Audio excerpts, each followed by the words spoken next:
오늘 우리가 다 함께 나눌 말씀은 로마서 15장 30절부터 33절까지의 말씀입니다.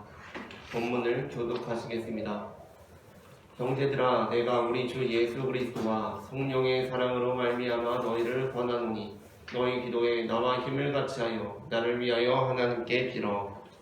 나로 유대에서 순종하지 아니하는 자들로부터 권징을 받게 하고 또 예루살렘에 대하여 내가 섬긴 일을 성도들이 받을 만하게 하고 나로 하나님의 뜻을 따라 기쁨으로 너희에게 나아가 너희와 함께 편히 쉬게 하라. 평강의 하나님께서 너희 모든 사람과 함께 계실지어다. 아멘. 아멘.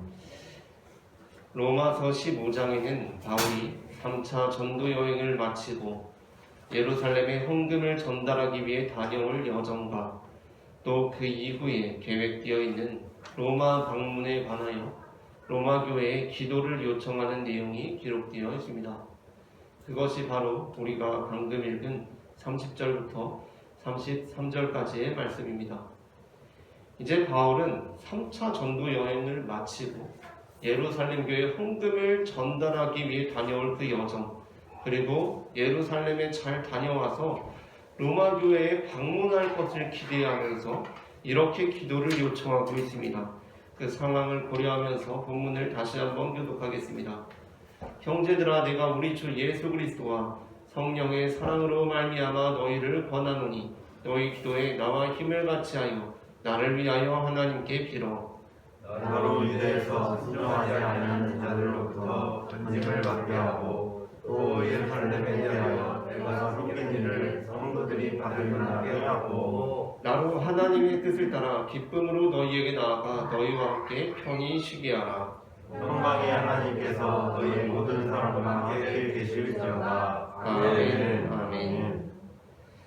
바울은 이제 3차 전도 여행을 마치고 예루살렘에 헌금을 전달하러 가고 그 이후에는 로마에 방문할 계획을 가지고 있습니다.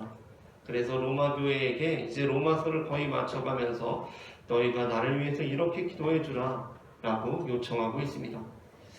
하지만 바울은 자신이 기도를 요청했던 바와 같이 유대에서 순종하지 아니하는 자들로부터 건짐을 받지도 못했고 또 기쁨으로 로마 교회에 방문해서 그들과 함께 편히 쉬지도 못했습니다. 왜냐하면 바울은 3차 전도 여행을 마치고 방문한 예루살렘에서 바울이 율법을 무시하고 할례를 비롯한 유대 전통을 지키지 않아도 된다고 가르친다고 생각하는 유대인들에 의해 붙잡혀서 폭행을 당하고 법정 다툼에 휘말려 죄수의 신분으로 로마에 압송되어 가게 되었기 때문입니다. 그 자세한 내용이 사도행전 21장부터 기록되어 있습니다.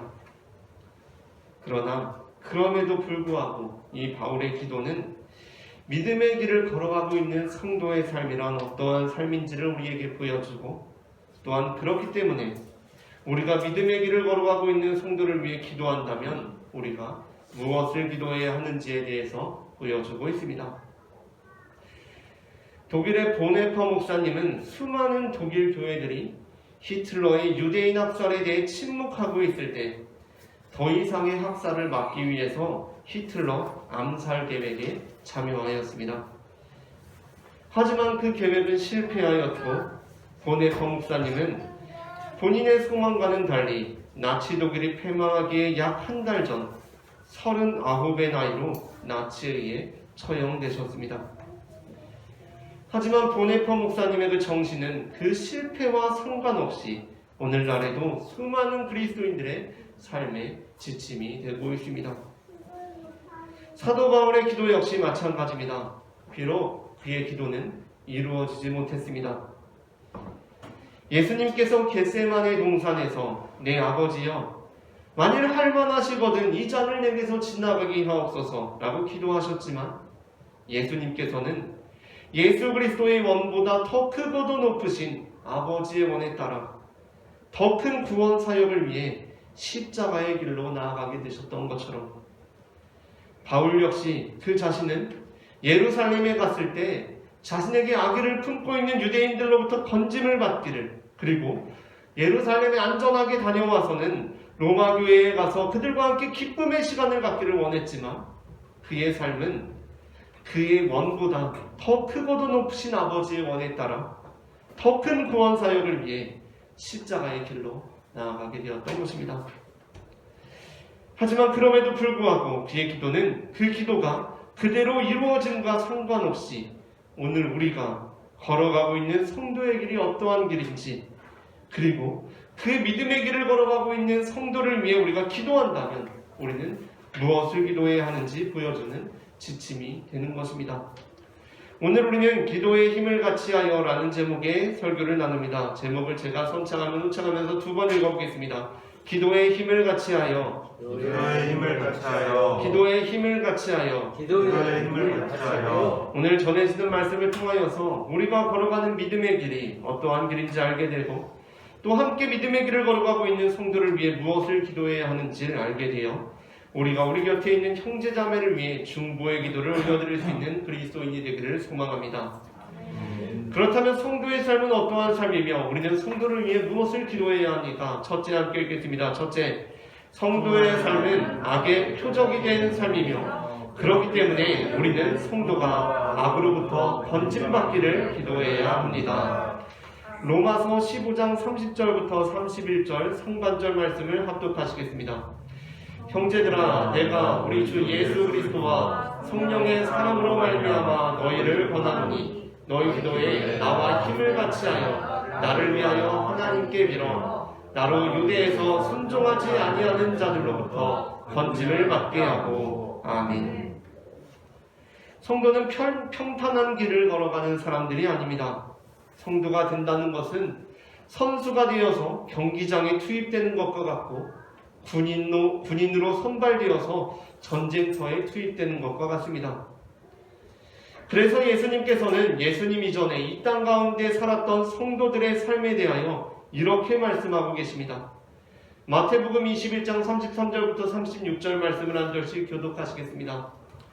다른 한 비유를 들으라. 한 집 주인이 포도원을 만들어 산 울타리로 두르고 거기에 집자는 틀을 만들고 망대를 짓고 농부들에게 새로 주고 타국에 갔더니 열매 얻을 때가 가까우매 그 열매를 받으려고 자기 종들을 모두에게 보내니 농부들이 종들을 잡아 하나는 심히 때리고 하나는 죽이고 하나는 돌로 쳤거늘 다시 다른 종들을 처음보다 많이 보내니 그들에게도 그렇게 하였는지라. 아멘. 예수님께서는 성도의 삶을 포악한 농부들에게 보내지는 종들의 삶과 같다라고 말씀하십니다. 비유에서 열매를 받으러 가는 종에게 닥쳐오는 현실은 무엇입니까? 폭행과 위협입니다.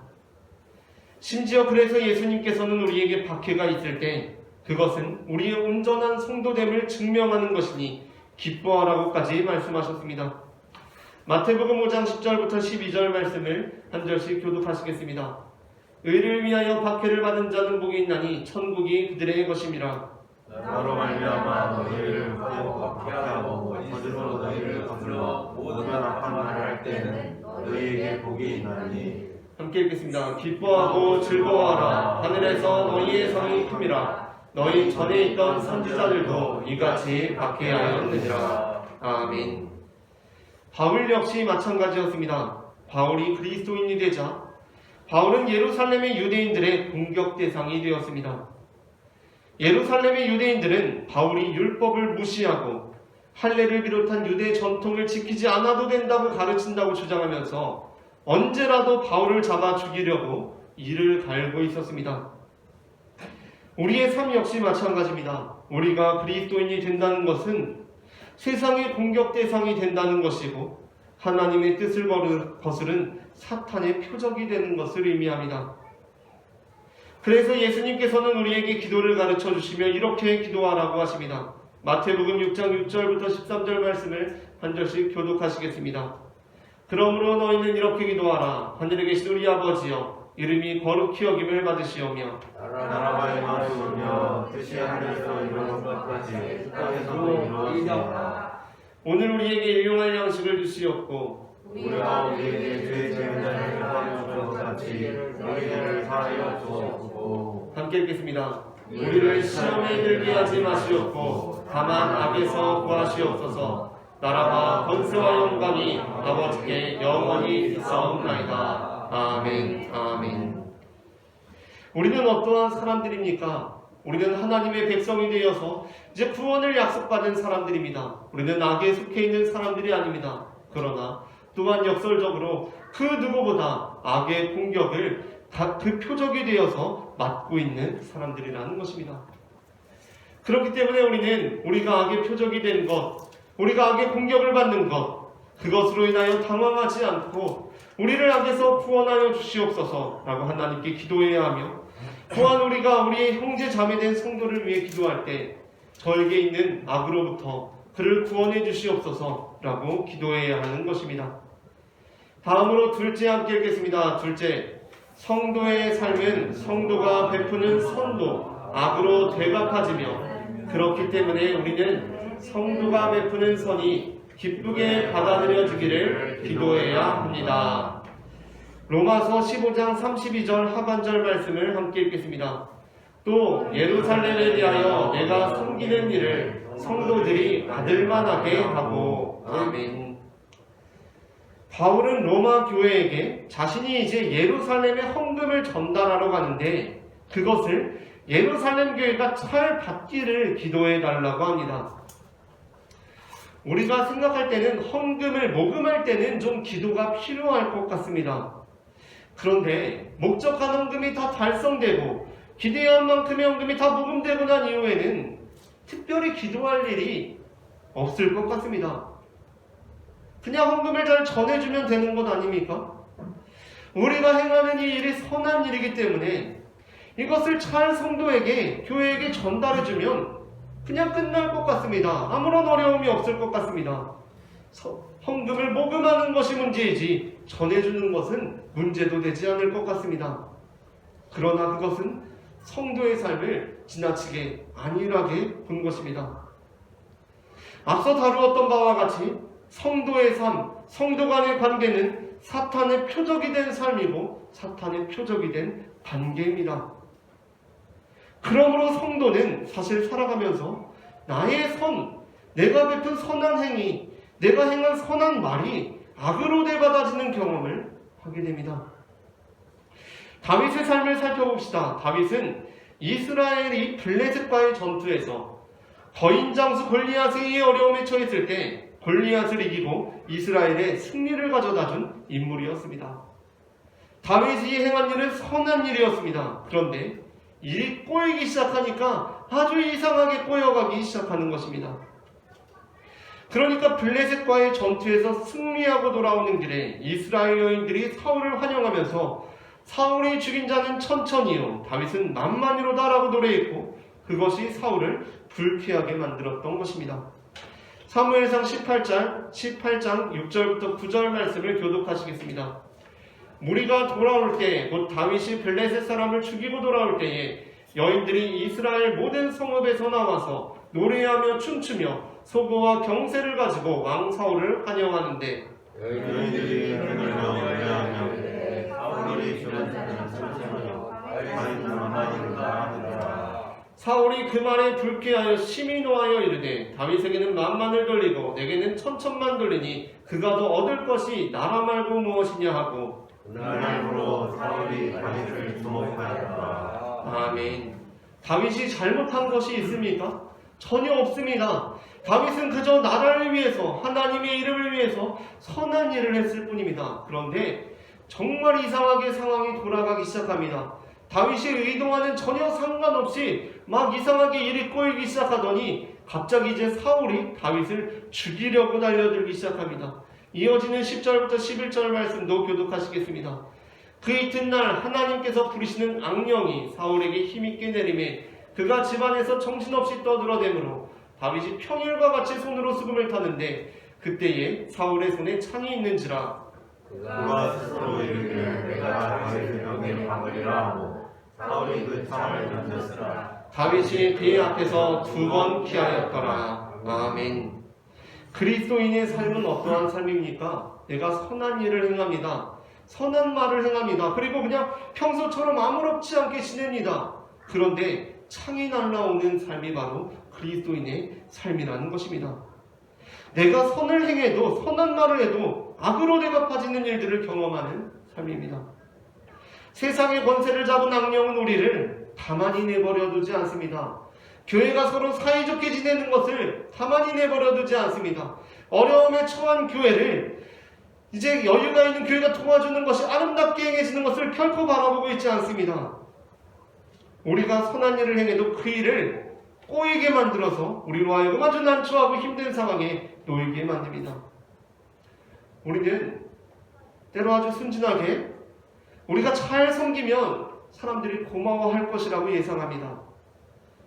우리가 양보하면 알아줄 것 같습니다. 감사해야 할 것이라고 생각합니다. 우리가 희생하고 헌신하면 아름다운 세상이 올 것이고, 우리 회사가 아름다워질 것이고, 우리 가정이 아름다워질 것이고, 우리 교회가 아름다워질 것이라고 생각합니다. 그러나 그렇지 않다는 것입니다. 사탄은 우리의 관계 가운데 작용해서 그것을 뒤틀려 버리게 만들어서 우리의 섬김을 비아냥거리게 만들고, 우리의 양보를 우습게 여기게 만들고, 악령은 우리의 희생과 헌신을 왜곡시켜서 사람들의 질투와 시기의 대상이 되게 만든다는 것입니다. 바울은 지금 바로 아주 예민한 감각으로 그것을 우려하고 있습니다. 헌금, 모금 다 잘 됐네. 기도했던 대로 다 하니까 잘 되는구나. 이제 이거 전달해주면 끝이지 뭐. 라고 순진하게 생각하는 것이 아니라 아주 예민한 감각을 가지고 이것을 예루살렘 교회가 잘 받아야 할 텐데 라고 생각하고 있던 것입니다. 당시 예루살렘 교회는 재정적으로 매우 어려운 형편에 놓여 있었습니다. 그래서 바울은 자신이 전도한 이방 교회들에게 예루살렘 교회를 위한 헌금 모금 운동을 펼쳤습니다. 그리고 기대한 헌금이 마련되어서 예루살렘에 전달해 주려고 했습니다. 하지만 바울은 이제 예루살렘 교회가 이것을 잘 받아야 될 텐데 라고 걱정이 되었습니다. 이 헌금을 전해주더라도 예루살렘 교회가 이방 교회로부터 후원을 받는 것을 자존심 상해하지는 않을까? 기분 나빠하진 않을까? 여기에 어떻게 이상하게 일이 꼬여서 일이 그르쳐지진 않을까? 라고 판단하고 경계했던 것입니다. 성도의 삶 역시 마찬가지입니다. 우리는 우리가 선을 베풀기만 하면 모든 것이 아름다워지리라는 순진한 생각을 넘어서야 합니다. 그래야 우리는 넘어질 때 아주 넘어지지 않고 견고히 우뚝 서 있을 수 있습니다. 하지만 그렇다고 해서 내가 양보했더니 오히려 나를 우습게 보고, 내가 희생했더니 내 희생을 알아주지 않고 한다고 해서 우리의 선을 포기해야 된다는 것이 아닙니다. 우리가 바로 이것을 알지 못하고 있을 때 우리는 선을 포기하기가 아주 쉽습니다. 뭐야, 선을 베풀었는데 기껏 헌금 모금해서 갖다 줬는데 이걸 기분 나빠하네? 내가 기껏 나가가지고 용기 내서 골리앗을 물리쳤는데 나를 죽이려고 하네?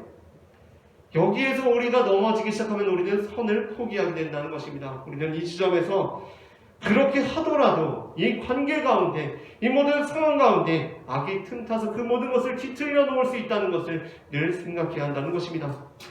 베드로전서 2장은 우리가 바로 이것을 위해 부름받았다라고까지 말씀합니다.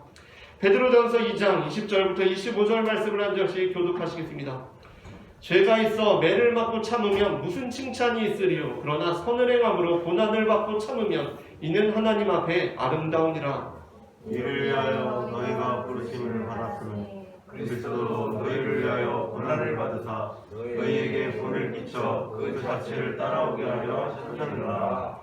그는 죄를 범하지 아니하시고 그 입에 거짓도 없으시며 욕을 당하시되 하지 아니하시고 고난을 당하시되 기억하지 아니하시고 오직 의로 살아가시는 이에게 다가가시며 친히 나무에 달려 그 몸으로 우리 죄를 담당하셨으니 이는 우리로 죄에 대하여 죽고 의에 대하여 살게 하려 하심이라. 그가 채찍에 맞음으로 너희는 나음을 얻었나니 너희가 처음에는 양과 같이 길을 잃었더니 이제는 너희 영혼의 자와 감독 되신 이에게 돌아왔느니라. 아멘. 우리가 부르심을 받은 이유가 무엇입니까? 우리가 성도로 부르심을 받은 그 이유가 무엇입니까? 베드로 사도는 우리가 부르심을 받은 이유가 선을 행함으로 고난을 받고 그것을 참아내기 위함이다 라고 말씀합니다. 우리가 선을 행해서 인정을 받는 것이 아니라 선을 행해서 고난을 받기 위해서 우리는 부름을 받았다는 것입니다. 실제 예수님께서는 마태복음 12장에서 선을 행함으로 목숨의 위협을 받으십니다. 11절부터 14절 말씀을 한 절씩 교독하시겠습니다. 예수께서 이르시되 너희 중에 어떤 사람이 양 한 마리가 있어 안식일에 구덩이에 빠졌으면 끌어내지 않겠느냐. 사랑이 양보다 얼마나 무겁느냐. 그러므로 안식일에 사랑하는 것이 옳으니라 하시고 이에 그 사람에게 이르시되 손을 내밀라 하시니 그가 내밀매 다른 손과 같이 회복되어 성하더라. 바리새인들이 나와서 어떻게 하여 예수를 죽일까 의논하거늘. 아멘. 이처럼 성도의 삶은 우리가 베푸는 선조차도 악으로 되갚아지는 삶이라는 것입니다. 그러므로 우리는 성도가 베푸는 선이 세상 가운데, 교회 가운데 잘 받아들여지기를 늘 기도해야 한다는 것입니다. 마지막으로 셋째 함께 읽겠습니다. 셋째, 성도는 하나님 안에서만 참된 안식을 누릴 수 있기에 우리는 성도의 참된 안식을 위해 기도해야 합니다. 로마서 15장 32절 말씀을 합독하시겠습니다. 나로 하나님의 뜻을 따라 기쁨으로 너희에게 나아가 너희와 함께 편히 쉬게 하라. 아멘. 바울의 마지막 기도 요청은 자신의 안식을 위한 것이었습니다. 사도 바울은 그동안 치열하게 복음의 여정을 달려왔습니다. 그의 고백대로 그는 예루살렘으로부터 투르행하여 일루리곤까지, 우리나라 말로 하자면 한라에서 백두까지, 강릉에서 인천까지 복음을 편만하게 전하는 삶을 살았습니다. 그리고 이제 다시 서바나 스페인으로 가기를 바라면서 그 중간 지점에서 로마에서의 안식을 소망하고 있습니다.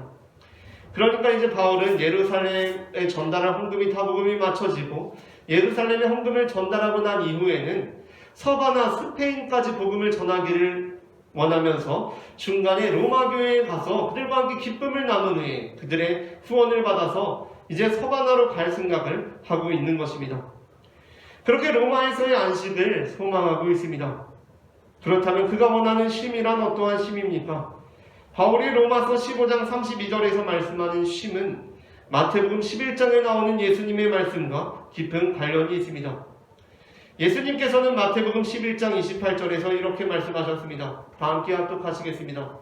수고하고 무거운 짐진 자들아 다 내게로 오라. 내가 너희를 쉬게 하리라. 아멘. 어느 안식일 예수님의 제자들은 밀밭 사이를 지나며 배가 고파서 이삭을 잘라먹은 일로 인하여 바리새인들의 공격을 받게 되었습니다. 바리새인들은 제자들이 이삭을 잘라먹은 일이 안식일에 해서는 안 되는 노동이라고 공격하였고, 그에 대해 예수님께서는 제자들의 배고픔을 인식하지 못하는 바리새인들의 완악함을 질책하며 이렇게 말씀하셨습니다. 마태복음 12장 1절부터 3절 말씀을 한 절씩 교독하시겠습니다. 그때 예수께서 안식일에 밀밭 사이로 가실새 제자들이 시장하여 이삭을 잘라 먹으니 바리새인들이 오고 예수께 말하되 보시오 당신의 제자들이 안식일에 하지 못할 일을 행하리라. 함께 읽겠습니다. 예수께서 이르시되 다윗이 자기와 그 함께한 자들이 시장할 때에 한 일을 잊지 못하였느냐. 아멘. 그러니까 예수님께서는 배고픔을 지속시키는 안식, 그것은 진정한 안식일 수 없으며 배고픈 이들에게는 수고를 통해서라도 배고픔을 해결해 주는 것이 그들에게 진정한 안식이 될 수 있음을 말씀하신 것입니다. 나아가 예수님께서는 안식일에 손마른 사람을 고치시고 그 일로 또 바리새인들의 표적이 되십니다. 그때 예수님께서는 손마른 사람을 고치시며 이렇게 말씀하셨습니다. 11절부터 14절 말씀을 다시 한 절씩 교독하시겠습니다. 예수께서 이르시되 너희 중에 어떤 사람이 양 한 마리가 있어 안식일에 구덩이에 빠졌으면 끌어내지 않겠느냐. 사랑이 양보다 얼마나 무겁게 하냐. 그러므로 안식일에 선을 행하는 것이 옳으니라 하시고 이에 그 사람에게 이르시되 손을 내밀라 하시니 그가 내밀매 다른 손과 같이 회복되어 성하더라. 바리새인들이 나와서 어떻게 하여 예수를 죽일까 의논하거늘. 아멘. 바리새인들은 손 많은 사람의 주인이 아니었습니다. 그의 고통, 손 많은 자의 고통은 바리새인들의 고통으로 여겨지지 않는, 그 손 많은 사람은 바리새인들과 무관한 사람이었습니다. 그렇다 보니 그 손 많은 사람의 고통과 상관없이 안식할 수가 있는 것입니다. 그래서 그 마른 손이야 안식일인 오늘이 아니라 내일 고쳐도 그만이고 그와 상관없는 안식일인 오늘 나는 편안하게 안식하고 있을 수 있는 것입니다. 그러나 예수님께서는 그 손 마른 사람의 고통과 상관없는 분이 아니셨습니다. 마태복음 12장 8절에서 말씀하신 것처럼 예수님께서는 안식일의 주인이셨습니다. 예수님께서 안식일의 주인이라는 것은 단순히 안식일이라는 날의 주인이라는 의미도 되지만 이어지는 9절부터의 사건과 관련되어 예수님께서는 안식일에 구덩이에 빠진 양의 주인이라는 것을 의미합니다. 우리들의 양이 안식일에 구덩이에 빠졌습니다. 그러면 우리가 안식일에 양을 구하지 않고 안식을 취할 수 있겠습니까? 그 양을 구하는 일이 우리에게 안식을 깨는 노동이 될 수 있겠습니까? 그렇지 않습니다. 내 양이 아닌 다른 사람의 양이 구덩이에 빠지면 그와 상관없이 나는 안식할 수 있습니다. 그러나 내 양이 빠지면 이야기가 달라집니다. 그땐 쉬고 있어도 쉬는 게 아니라는 것입니다. 그 주인은 양을 구했을 때에만 진정으로 안식할 수 있습니다. 그것이 바로 주인의 심정이라는 것입니다. 우리 아이가 태어나서부터 손이 마른 채로 살았습니다.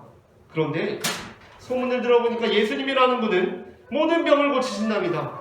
그리고 그 예수님께서 지금 우리 아들의 손을 고쳐주려고 하시기 직전입니다. 그럼 어느 부모가 예수님 참 감사합니다. 그런데 오늘은 안식일입니다. 날이 오늘만 있는 것도 아니고 내일 고쳐주셔도 상관없으니까 평생 손 마른 채로 살아왔으니 오늘 하루 손 마른 채로 더 살고 내일 고쳐주셔도 괜찮겠습니다. 라고 할 수 있는 부모가 있겠느냐는 것입니다. 그 아이가 평생 살아온 고통에 대해서 전혀 공감하지 못하는 사람만이 오늘은 안식일이니까 오늘 말고 내일 고치셔도 상관없잖아요. 평생 손 마른 채로 살아왔으니 하루 좀 더 산다고 뭐 어떻습니까? 라고 말한다는 것입니다. 그 아이의 고통을 아는 부모는 우리 아이는 평생 이렇게 살아왔으니 하루 더 살아도 되는 것이 아니라 우리 아이는 평생 이렇게 살아왔으니 단 하루도, 단 한 시간도, 단 1분도 더 지금 이 상태에 머무르게 하고 싶지는 않은 것입니다. 그렇게 머물러 있을 때 그 부모는 안식을 누릴 수가 없는 것입니다. 그러므로 예수님의 안식은 그냥 편안하게 쉬는 것을 의미하는 것이 아닙니다.